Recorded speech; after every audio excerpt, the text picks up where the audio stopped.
Welcome again to the 21st Century Reformation Hour.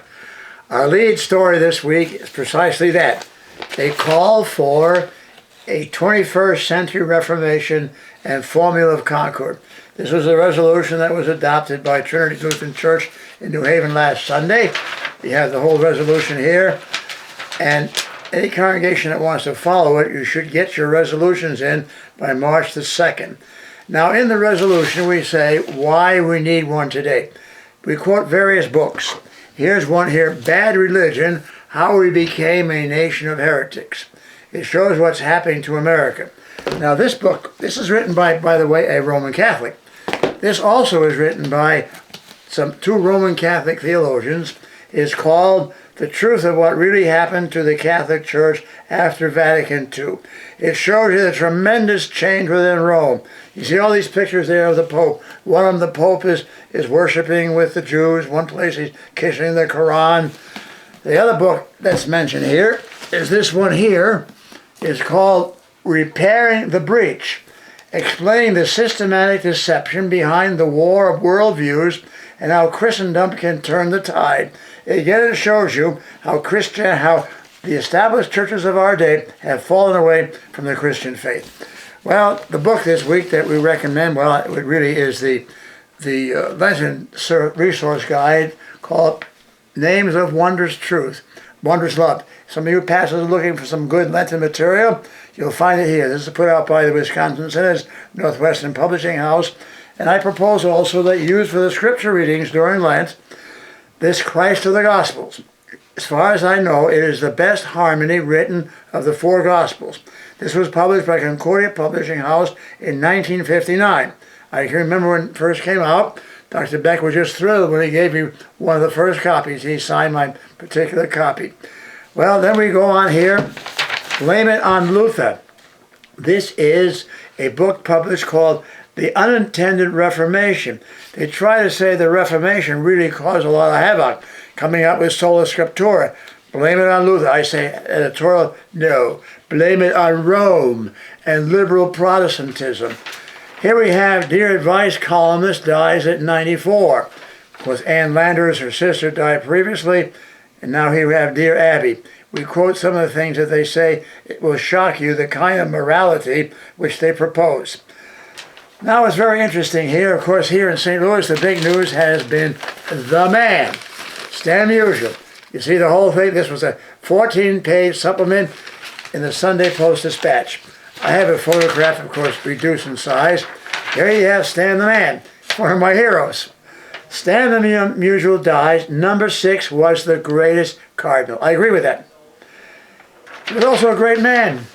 Humble, pious, but now I have next to him this picture here. That is a retired Missouri Synod pastor, Jack Fassel. So, of course, during his younger days, he prayed briefly with Stan the Man. And I quote what this pastor said. Fassel's what he said about Stan the Man. I also mentioned Marty Marion. Marty Marion played he was MVP in 1945. He happened to be one of the coaches that I played under at the St. Louis Seminary. And I mentioned there, and I have an editorial saying, who has more to offer? Do we have more to offer professional baseball players, or do they have more to offer us? And then I mentioned that. You see, the St. Louis Hawks, they also used our seminary's field house. I can remember men like Bob Pettit there, some other heroes, Cliff Hagan. They were playing there during my days at the seminary. And my argument there is, actually, the simple, humble Christian pastor who preaches Jesus Christ as the only way of salvation, ultimately has more to offer our world than even the great sports heroes. Here's something interesting. Here is the Christian Century and the Concordia Journal. The Concordia Journal, of course, is the publication of our Concordia Seminary.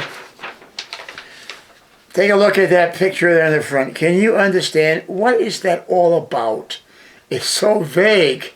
Inside they give you a brief description. But they here commend Dietrich Bonhoeffer again. He is the big hero. You know, Bonhoeffer, when I went to the seminary, he was never even mentioned. I have here the index to the Concordia Theological Monthly, 1930 to 1959.